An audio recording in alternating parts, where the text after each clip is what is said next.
Your queen is back.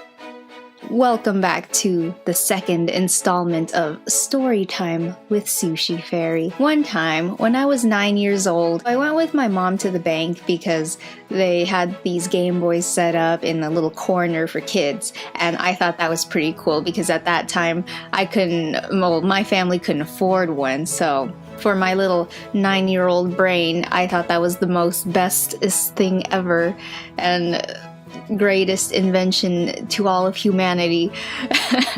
So yeah, I went there and then I just go in my little spot. They had like 2 games. There was one that's a Tarzan game and another game is probably either Mario or something like that. I was playing Tarzan while my mom was lining up to do the banking stuff. And at that time, she was also pregnant with my younger sister, the one that always interrupts my videos. If you guys seen my, well, she doesn't always interrupt them, but she occasionally makes her little debut in my videos. And my sister also wants to do a little collab with me, but so I was playing Tarzan until all of a sudden I hear like someone yelling, and I didn't think anything of it, but then all of a sudden everything starts to go quiet and all I can hear is the music from the Game Boy, and that's when I realized to actually look at my surroundings. And so I looked around and I saw everyone crouched down on the ground, and there were like these 3 people standing up with those ski masks covering their faces, and these people had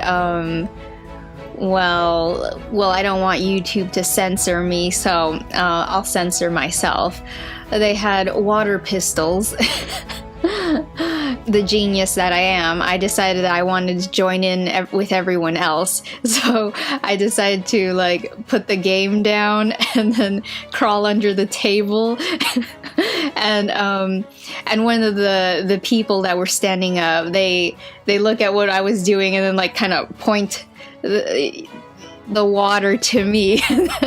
They just see that I'm just crawling under the table and just like, you know, crouching down too. But I was also simultaneously watching. I don't have my head completely down, like not knowing what's going on, because this is kind of a little bit exciting. This has never happened in 9-year-old Cynthia's life.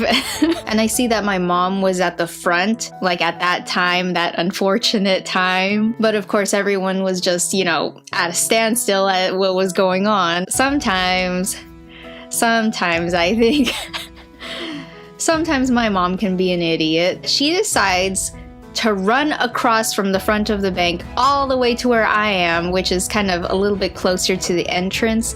And yeah, she runs all the way to me.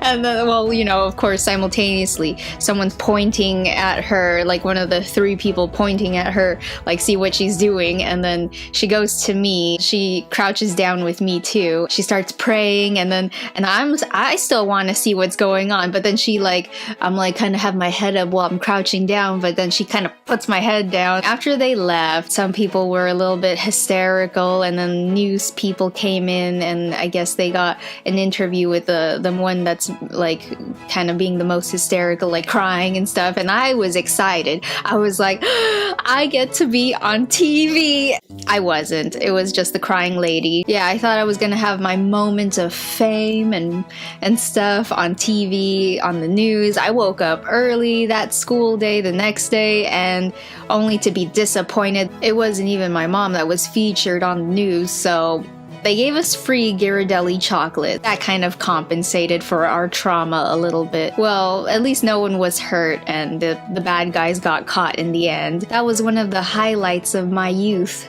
right there. And thank you guys for, at this very moment, 204 subscribers. So I think I should do a Q&A for you guys. So just leave your questions for me down below. Ask me, you know, whatever about either my exciting, fabulous lifestyle, or you can ask me why I haven't put that little sad Christmas tree in the back away. Or you can ask me about, I don't know, editing or something. Just ask me questions. I'm desperate, you guys. Please.